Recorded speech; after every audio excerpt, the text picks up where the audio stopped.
Before LA became the center of gangster rap, there was another genre that took over the city. But if you actually wanted to hear it at a party, you'd probably have to wait until the end, since LA in the early 80s had a party scene that brought together kids, thousands of kids from across the city. Sure, there were some gang members there, but the gang situation at this point was still manageable, as long as your party had the right music. Say you start around 10, you're gonna want people to come check it out, so you start by playing the hottest records that no one's heard before. After an hour of that, you switch over to some popular funk records, things by Parliament Funkadelic.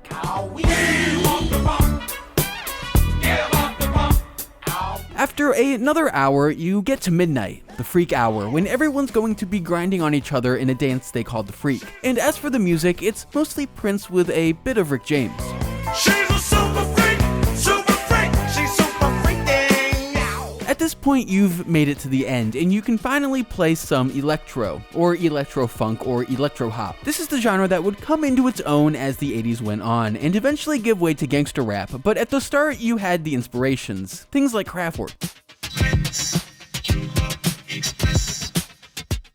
This setlist was one of the secrets behind Roger Clayton, who was an LA DJ that came up when they were giving disco parties in hotel ballrooms. In 1978, he formed a partnership with Gid Martin to start giving parties. They called it Giving a Party back then, and they rented out the Alpine Village for the end of the year. The main difference was that Roger Clayton had a better selection of music. Roger had a record store, so Roger would get a lot of the records first. At first, their group was called Unique Dreams Entertainment, but a shooting at one of their parties forced them to change the name to Uncle Jam's Army. It was named after the Funkadelic album Uncle Jam 1 to You, which happened to be in the same room as the meeting, and by the time the 80s arrived, Uncle Jam's Army was the biggest promotion group in LA. DJs became the talent, and our crowd was getting huge, so now we had to go from halls to arenas. While all of these parties were going on, you had rappers running around trying to get some stage time, since they were inspired by what they had heard on Sugar Hill Gang's Rapper's Delight.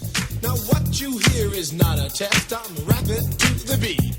It was the first rap record, and at the time, people weren't sure how long rapping was going to stick around, since disco had died at basically the same time at the end of the 70s. And while I think it's pretty rare for a genre to so suddenly lose popularity, at the time, people didn't know if music was just going to go on being like this. The industry thought it was a fad, and that if you were going to start a label just based on rap and it wasn't in New York, that you were wasting money. So no one on the West Coast wanted to record a rap record. No one except for Duffy Hooks, who was looking to start an LA label called Rappers Rap Records. All he needed was a rapper, and so he went down to a local rap battle. From east to west, I am known as a man who gets down to the bone. And if you never see me do it and you're wondering how, Disco Daddy is ready to rock right now. The winner happened to be Disco Daddy, and it's how they made the first rap song from the West Coast, Gigolo Rap. Everybody, don't you know it's time to party? Everybody. The song was named after the gigolo dance trend of the time, and the song itself was put over the beginning of Rick James's Give It To Me Baby. I think it's notable that this sample was a song just on top of the charts, not only using its popularity, but also giving DJs something to mix into this Rick James song at a party.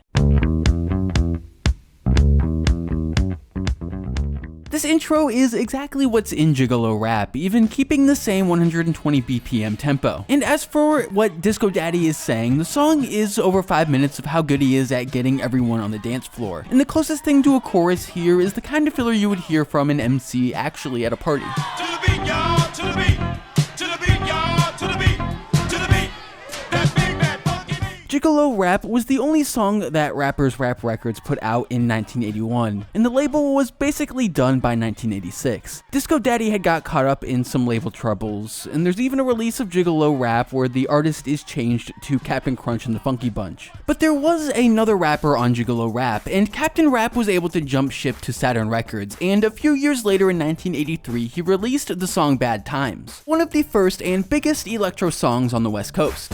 You better wake up to what's going down. Your eyes are closed, but your ears hear the sound that cries in the wind.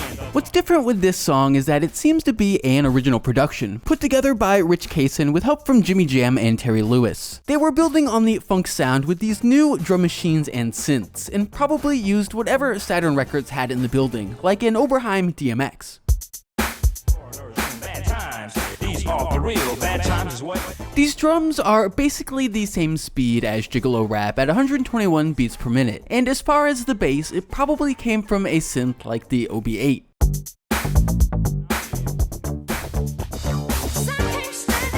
You had these MCs like Disco Daddy and Captain Rap releasing records inspired by rappers' delight, but the driving force behind LA's music scene were the DJs, like Uncle Jamm's Army. They didn't really see the point in making a record since people could just go buy whatever actual record they were spinning, and at that point in the mid-80s, they were already having enough success, giving parties for over 10,000 people. 10,000 kids, like I say, with no artists, with no stars other than their own DJ. And one of their best DJs was Egyptian Lover, who got his chance to join Uncle Jamm's Army when they hosted a DJ competition. From my recollection, they gave you the worst record to work with, correct? Exactly. They gave me Aretha Franklin Jump to It. Jump, jump, jump to it. And I killed it. I kept mixing the beginning beat over and over again and scratch and jump. Jump, jump, jump, jump, jump, jump, jump, jump, jump. Man. Roger came and said, man, what records you want? So he started giving me the records I wanted, and I started killing the turntables. I became the DJ for Uncle Jamm's Army. Egyptian Lover joined Uncle Jamm's Army in 1982, which was the same year that another song came out and took over the LA party scene, and also every other party scene.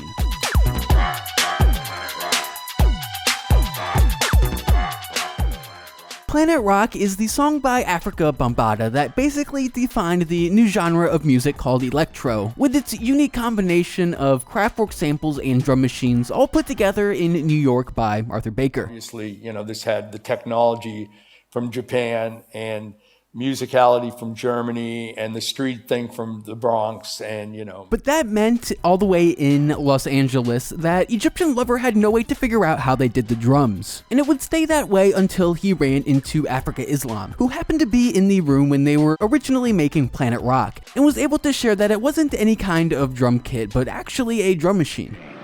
The Roland TR-808. The 808 would become a staple of electro music with its specific collection of drum samples. And the machine itself had pitch and decay controls on those samples, and so they could sound pretty different, especially when combined with some effects. And so Egyptian Lover bought one that same day and brought it to the next Uncle Jamm's Army party. I put on Planet Rock, and on the breakdown of Planet Rock, I pushed play on the 808 and took Planet Rock off, and the 808 was just rocking by itself. I was kind of scared because like 10,000 people in the sports arena. Nobody stopped dancing, everybody kept on dancing. This was the first completely original music by Uncle Jamm's Army, and once kids came up and started asking for a record of what they heard, they knew they needed to make a song. Here I am, mind so blue, fix on my mind, I don't know what to do. The first single released by Uncle Jamm's Army was Dial a Freak at the end of 1983, named, like a lot of tracks at the time, to cash in on the freak dance trend. The 808 here seems to be set around 127 beats per minute, and the snare it plays is still on beats 2 and 4, which makes sense for something meant to be a dance song. But I think the hi-hat here is the most distinct, with its triplet patterns similar to what was going on in Planet Rock.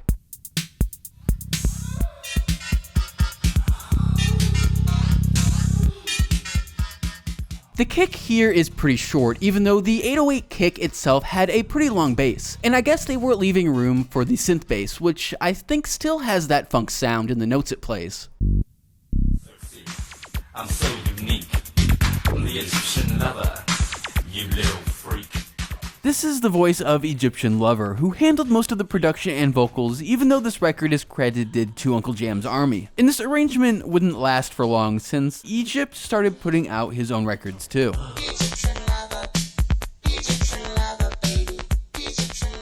This song is Egypt, Egypt, which is Egyptian Lover's way of saving himself the trouble of yelling his name over and over while he DJs. But that didn't stop this record from selling over 4 million copies. It's got the same 808 drum machine, although there's a sort of hidden sample here. This is the electronic post sound that we discovered by accident. It's from a channel normally meant to accent other notes, but if you instead take that output directly, you get this clicking sound that you can hear pretty clearly at the end of Egypt, Egypt. And it sort of follows that same 3-note grouping from these other electro songs.